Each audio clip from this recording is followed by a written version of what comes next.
بسم اللہ الرحمن الرحیم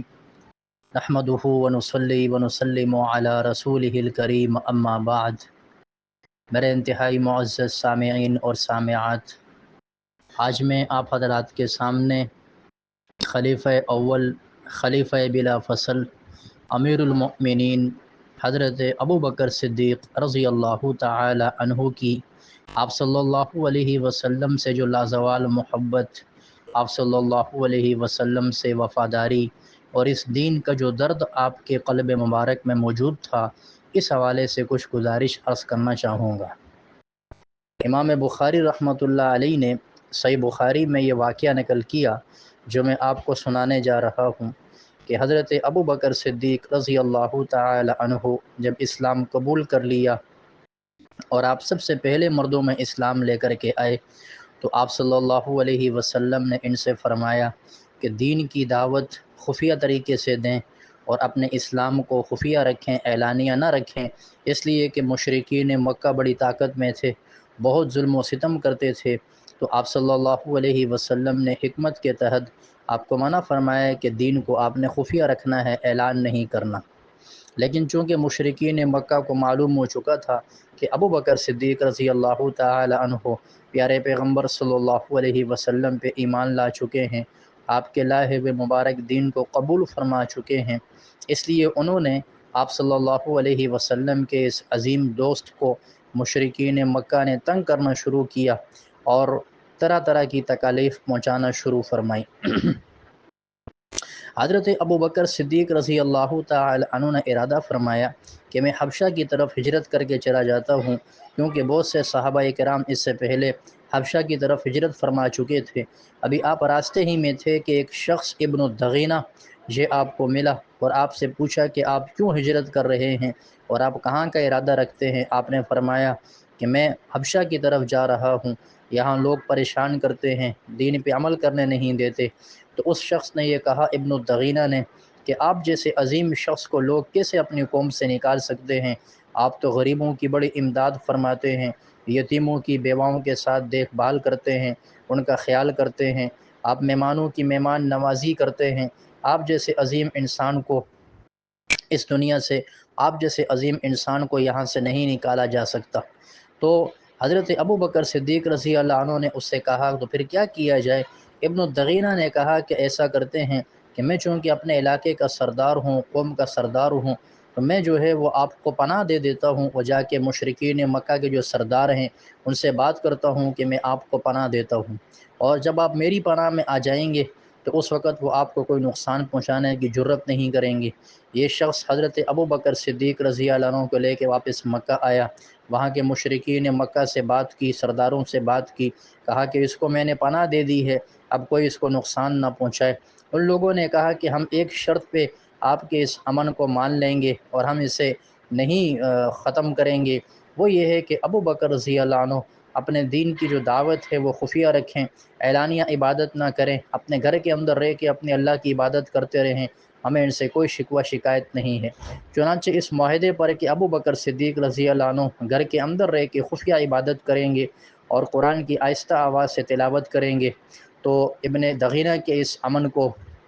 آپ کو دے دیا گیا اور آپ وہاں مکہ میں رہنے لگی۔ لیکن کچھ دن گزرے تھے کہ حضرت ابو بکر صدیق رضی اللہ عنہ کے قلب مبارک میں جو دین سے محبت کا جوش تھا اور وہ چنگاری بڑک رہی تھی، آپ رضی اللہ عنہ سے برداشت نہ ہوا کہ میں چھپ کے عبادت کروں۔ آپ کے اندر عزیمت پہ عمل کرنے کا جذبہ موجود تھا۔ آپ رضی اللہ عنہ نے اپنے گھر کے باہر صحن میں ایک چھوٹی سی مسجد بنائی، وہیں نماز پڑھنے لگے، وہاں قرآن مجید کی تلاوت فرمایا کرتے تھے۔ اور آپ رضی اللہ عنہ کے بارے میں اما عائشہ رضی اللہ عنہا فرماتی ہیں کہ ابو بکر صدیق رضی اللہ عنہ جو تھے کان رجلا بکاء،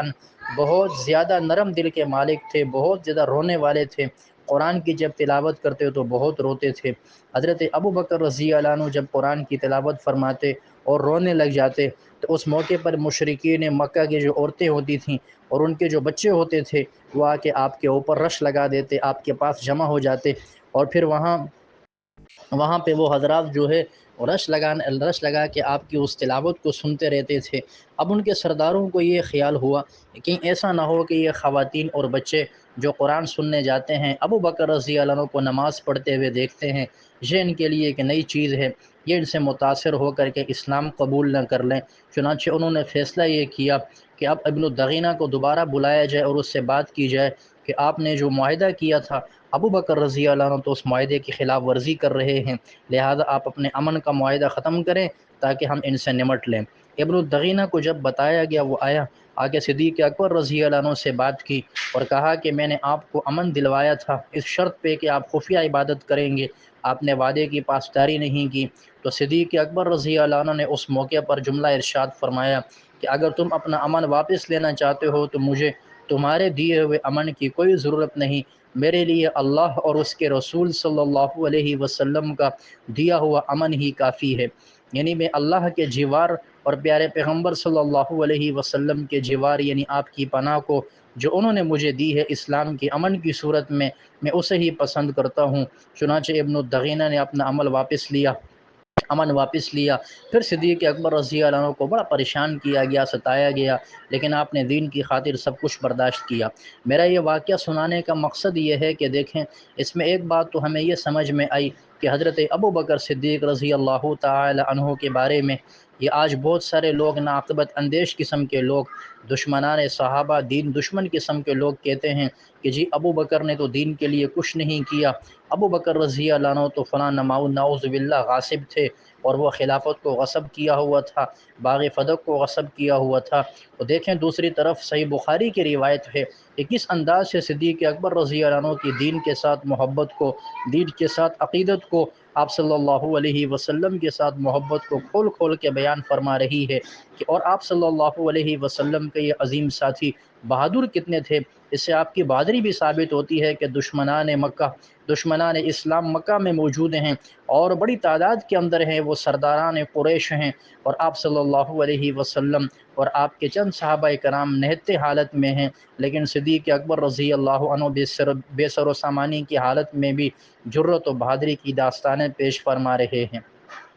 تیسری بات یہ پتہ لگی کہ جب کبھی دین کے دشمن آپ رضی اللہ تعالی عنہ کو امن دے بھی دے یا آپ رضی اللہ تعالی عنہ کے ساتھ وقتی نرمی کریں تو آپ نے ان کی نرمی کے متاثر ہو کر کے ان کی طرف جھکاؤ نہیں کیا۔ آپ نے یہ نہیں کہا کہ مشرکین مکہ نے مجھے امن دے دیا ہے، چلو اب میں بھی ذرا تھوڑی لچک دکھاؤں اور نرمی لے آؤں، اب میں بھی ذرا ان کے ساتھ تھوڑا سا نرم ہو کر آ جاؤں۔ نہیں، بلکہ آپ رضی اللہ عنہ نے استقامت کے ساتھ عزیمت پر عمل فرمایا۔ آپ رضی اللہ تعالی عنہ کی یہ بڑی جرت و بہادری اور دلیری ہے۔ آپ رضی اللہ تعالی عنہ کے اس عمل سے ہمیں یہ سمجھ میں بھی آتا ہے کہ آپ رضی اللہ تعالی عنہ کا مقام اور مرتبہ حضرات صحابہ کرام نے بھی سب سے اعلیٰ ہے کہ آپ سب سے پہلے اسلام لائے، آپ نے دین کے لیے قربانیاں دیں۔ آپ رضی اللہ عنہ نے آپ صلی اللہ علیہ وسلم کا ہر مشکل میں ساتھ دیا، اور ہجرت کی وہ عظیم 3 راتیں جو غار ثور میں آپ نے پیارے پیغمبر صلی اللہ علیہ وسلم کی خدمت میں گزاری،